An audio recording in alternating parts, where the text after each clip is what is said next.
Hello friends, మీలో చాలా మంది ఎస్ఐఆర్ ఫామ్ ని ఫిల్ చేశారు. కానీ కొంతమంది వారి పేరెంట్స్ డీటెయిల్స్ లేకపోవడం వల్ల, వారి పేరెంట్స్ యొక్క ఓటర్ ఐడి కార్డ్ లేకపోవడం వల్ల డీటెయిల్స్ ని ఫిల్ చేయలేకపోతున్నారు. సో ఈ వీడియోలో మనం మీ తల్లి లేదా తండ్రి వారి పేరు మరియు 2002లో ఎక్కడ నివసించారో వారి ప్లేస్ తెలిస్తే సరిపోతుంది. మీరు వారి డీటెయిల్స్ తో సహా మొత్తం ఇన్ఫర్మేషన్ ని తెలుసుకోవచ్చు. అది ఎలా తెలుసుకోవచ్చో ఇప్పుడు చెప్తాను, స్కిప్ చేయకుండా చూడండి. ముందుగా మన ఛానల్ ని సబ్స్క్రైబ్ చేసుకోండి ఫ్రెండ్స్. అయితే ఇప్పుడు వీడియోలోకి వెళ్దాం. ముందుగా ఎస్ఐఆర్ ఫామ్ ని చూసినట్లయితే ఈ విధంగా ఉంటుంది. ఇది సింపుల్ గా ఉందని స్కిప్ చేయకండి. స్కిప్ చేసి ఏది పడితే అది రాసేయకండి. ఒకవేళ మీరు తప్పు రాసినట్టయితే మీకు నోటీస్ జారీ చేస్తారు. మీ ఓటు హక్కు ఆగిపోయే ఛాన్స్ ఉంది. సో తప్పు రాయకండి. వీడియోని స్కిప్ చేయకుండా మొత్తం చూడండి, మీకు తెలుస్తుంది. బిఎల్ఓ మీకు 2 ఫామ్స్ ఇస్తారు. ఒక ఫామ్ మీరు ఫిల్ చేసి వారికి సబ్మిట్ చేయాలి, మరొక ఫామ్ ని మీ దగ్గర ఉంచుకోవాలి. ఈ ఫామ్ లో పై భాగంలో రాయడానికి ఏం ఉండదు. జస్ట్ రైట్ సైడ్ మీ ఓల్డ్ ఫోటో పక్కన మీ కొత్త ఫోటో ఏదైనా ఉంటే దాన్ని అతికించండి. అది కూడా మీరు అంతా రాసిన తర్వాత లాస్ట్ లో అతికించండి. దాని కింద మొత్తం 3 భాగాలు ఉంటాయి. విభాగం 1, విభాగం 2, విభాగం 3. అయితే ముందు మనం విభాగం 3 ని ఫిల్ చేద్దాం. విభాగం 3 అనేది ప్రెజెంట్ డీటెయిల్స్ ప్రతి ఒక్కరూ రాయాలి. సో మనం విభాగం 3 ని ముందు ఏ విధంగా ఫిల్ చేయాలో తెలుసుకుందాం. ముందుగా పైన డేట్ ఆఫ్ బర్త్ ఉంది కదా, మీ ప్రెజెంట్ ఉన్న ఓటర్ ఐడి కార్డ్ లో డేట్ ఆఫ్ బర్త్ ఎలా ఉందో అలాగే రాయండి. ప్రెజెంట్ ఓటర్ ఐడి లో ఉన్నట్టుగానే రాయండి. ఒకవేళ ప్రెజెంట్ ఓటర్ ఐడి లేకపోతే ఆధార్ కార్డ్ లో చూసి రాసినా పర్వాలేదు. తర్వాత ఎవరిదైతే రాస్తున్నారో వారి యొక్క ఆధార్ నంబరు యాజ్ టీజ్ గా రాయండి. తర్వాత వారి ఓటర్ ఐడితో లింక్ అయిన నెంబరు లేదా వారి పర్సనల్ మొబైల్ నెంబర్ ని రాయండి. మీరు రాస్తున్న వారి తండ్రి పేరు రాసి వారి ఓటర్ ఐడి ఉంటే దాని కింద రాయండి.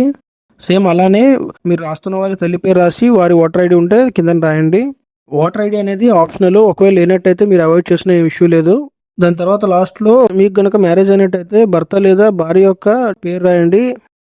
దాని కింద వారి ఓటర్ ఐడి ఉంటే ఓటర్ ఐడిని రాయండి. పైన రాసిన వారిలో ఎవరు లేకపోయినా పేరుకు ముందు లేట్ అని రాసి తర్వాత నేమ్ రాయండి.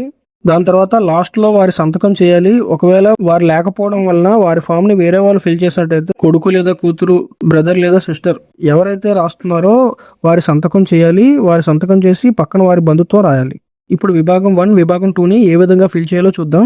విభాగం 2 ని ఫిల్ చేసే ముందుగా మనం మీ మొబైల్లోని voters.eci.gov.in అనే వెబ్సైట్ ని సెర్చ్ చేయండి. వచ్చిన వెబ్సైట్ ని ఓపెన్ చేయండి. ఇప్పుడు search your name in last SIR ఉంది కదా, దాని మీద క్లిక్ చేయండి. ఇప్పుడు మీరు స్టేట్ ని సెలెక్ట్ చేసుకోండి. 2002లో మీరు ఏ డిస్ట్రిక్ట్ లో ఉన్నారో ఆ డిస్ట్రిక్ట్ ని మీరు సెలెక్ట్ చేసుకోండి.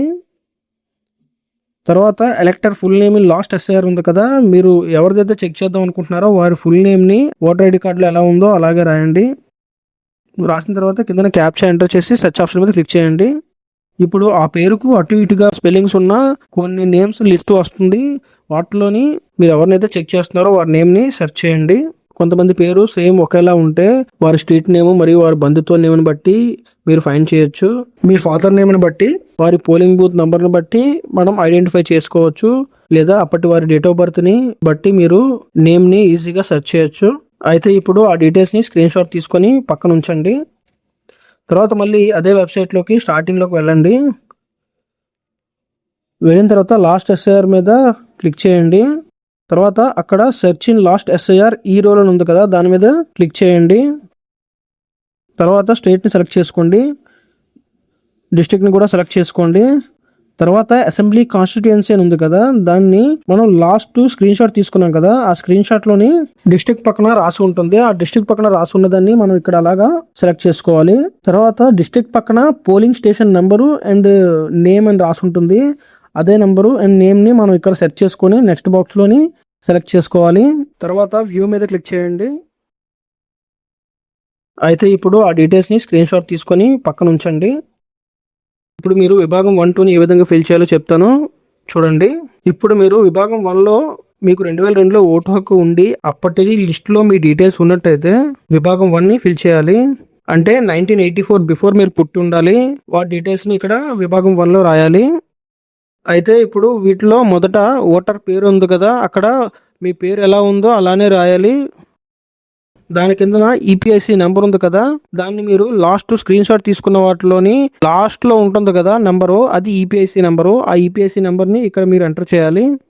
తర్వాత దాని కింద బంధువు పేరు ఉంది కదా, అప్పటి లిస్ట్ లో మీ యొక్క బంధువు పేరు మీరు రాశారు కదా, ఆ బంధువు పేరు అక్కడ రాయాలి.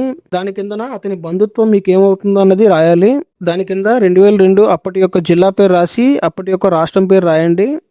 దాని కిందన శాసనసభ నియోజకవర్గం పేరు అని ఉంది కదా, ఇందాక 2 స్క్రీన్ షాట్ తీసుకున్నారు, అందులో రెండో స్క్రీన్ షాట్ ని ఓపెన్ చేయండి. దాని మీద అక్కడ శాసనసభ నియోజకవర్గం పేరు, శాసనసభ నియోజకవర్గం సంఖ్య ఉంటాయి. వాటిని యాస్టీస్గా తప్పు లేకుండా అలాగే ఫిల్ చేయండి. దాని పక్కన భాగం సంఖ్య ఉంది కదా, భాగం సంఖ్య కూడా దాంట్లో ఉంటుంది. అది యాస్టీస్గా ఏముందో అదే రాయాలి. దాని పక్కన సీరియల్ నెంబర్ ఉంటుంది కదా, సీరియల్ నెంబర్ మీరు ఫస్ట్ స్క్రీన్ షాట్ తీసుకున్న దాంట్లో ఈపీఐసి ఎపిక్ నెంబర్ పక్కన ఉంటుంది కదా, అది సీరియల్ నెంబర్. దాన్ని అక్కడ రాయాలి. ఆ సీరియల్ నెంబర్ని బేస్ చేసుకుంటూ మీరు ఇప్పుడు ఓపెన్ చేసిన పోలింగ్ బూత్లో ఆ సీరియల్ నెంబర్ని సెర్చ్ చేస్తే మీ యొక్క డీటెయిల్స్ మొత్తం వస్తాయి. అంటే అప్పటి మీ యొక్క డోర్ నెంబర్ కూడా తెలుస్తుంది. వీటిని యాస్టీస్గా కరెక్ట్గా రాయాలి. ఒకవేళ మీకు ఏమైనా డౌట్ ఉంటే బిఎల్ఓని కాంటాక్ట్ అయ్యి బిఎల్ఓతో కన్ఫర్మ్ చేసుకుని తర్వాత రాయండి. సో ఇవి తప్పి రాసినట్టయితే బిఎల్ఓ కన్ఫ్యూజ్ అవుతారు. సో మీరు ఒకవేళ డౌట్గా ఉంటే బిఎల్ఓని కాంటాక్ట్ అవ్వండి.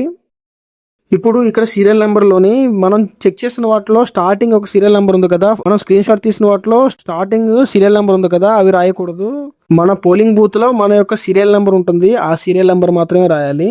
మరీ చెప్తున్నాను, కన్ఫ్యూజ్ అయ్యి ఏది పడితే అది రాసేయకండి. ఒకవేళ మీకు డౌట్ ఉంటే కంపల్సరీగా మీరు బిఎల్ఓని కాంటాక్ట్ అయ్యి రాయించుకుంటేనే కరెక్ట్.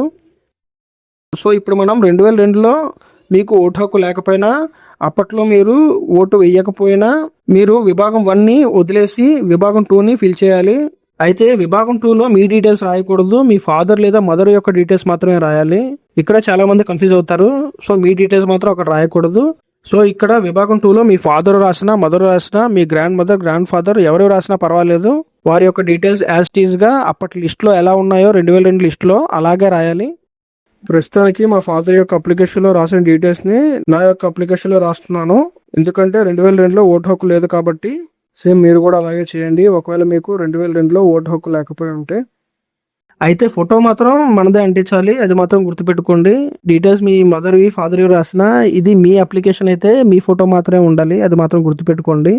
అండ్ మీ సంతకం మాత్రమే ఉండాలి.